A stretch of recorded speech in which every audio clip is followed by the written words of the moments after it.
Hello and welcome to the channel. Today we're going to be breaking down all the midweek action in the Scottish Women's Premier League as Celtic remain top of the table. So who better to start with than top of the table? Celtic were away at Spartans this weekend where they won 5-0. Another solid performance from Celtic as Menglo scored just 5 minutes into the game from a cross, and it didn't take long for the second as the ball fell to the feet of Craig and she striked at home. Spartans kept the ball for spells in the second half and actually threatened Celtic on a few occasions, but the aftermath of a corner resulted in Celtic getting their fourth after the ball fell to Caitlin Hayes. And winning the ball back quickly, Goldie managed to make it 5-0, scoring her first senior goal for the club. Some fantastic wing play shown throughout the game if I do say so myself, and I personally would love to see more of Partick going forward, whether it's on the wing or at striker, because she came on for Kitleferski and even though she didn't score on the night, she did make an impact, and it was clearly seen by me and I guarantee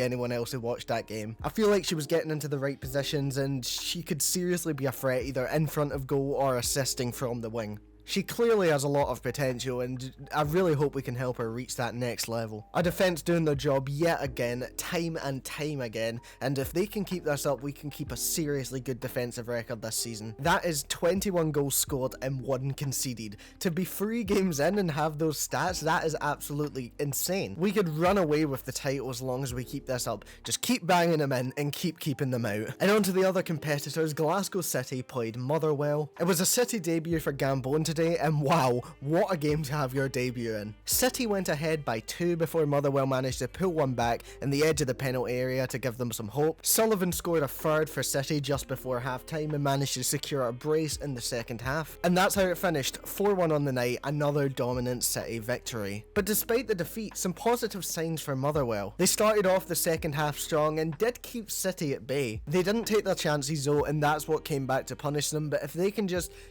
work that in the training ground, work their tactic, figure out how to break down these top 3 teams, Celtic, Rangers and City, then they could definitely be a threat going forward. And speaking about them, the next game up is Hearts versus Rangers. Both teams really got off to a strong start in the capital, but none were presented with clear-cut chances. Although goalless at half-time, it didn't take long for Rangers to get their first from great teamwork in the 56th minute, and Rangers doubled their lead in the 62nd minute, but Hearts did manage to put one back just a few minutes later. Rangers went close on 2 occasions, with Hearts almost getting that goal to level the game in the final minutes, but it wasn't to be, and Rangers left the capital with all 3 points. Partick Thistle beat Hamilton Accies 3-0, but the general feeling around the Thistle fans is that team could have scored more. The fans are happy with the quality being shown this season, and it seems as if the staff are too.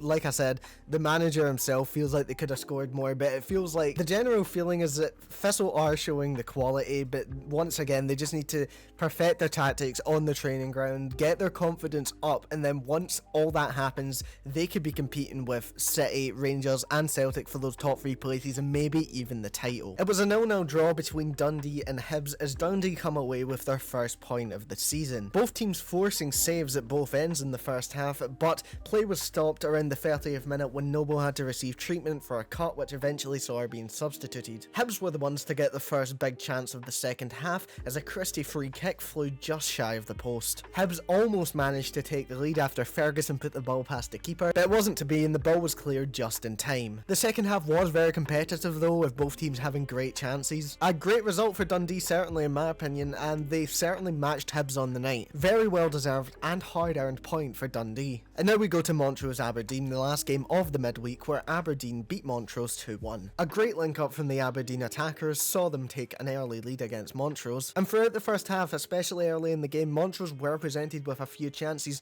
but they just didn't convert them, and you can't be doing that because in football you never know how many chances you're gonna get. Montrose gave a penalty away at the end of the first half, but the keeper managed to save it, making sure everything was still to play for going into the second. Aberdeen created a lot of chances throughout the second half and eventually they did find their second goal. With just over 15 minutes left to play, Montrose did manage to pull one back and they hoped that they could get the scoreline level, and to be fair to them, they did test the Aberdeen keeper on a few occasions, but it wasn't to be. But with that being said, an aggressive Montrose side would have given their fans some hope that they can get enough points to stay up this season. So if they can keep playing like that, who knows what will happen. But yeah, no, some fantastic games this midweek as we wait for the weekend. So here's how the league table is currently looking. We have Hamilton Accies, now in relegation zone, Montrose, Spartans, Dundee, Motherwell, Hibs, Aberdeen, Partick, Thistle, Hearts, and now our top three, Glasgow City, Rangers,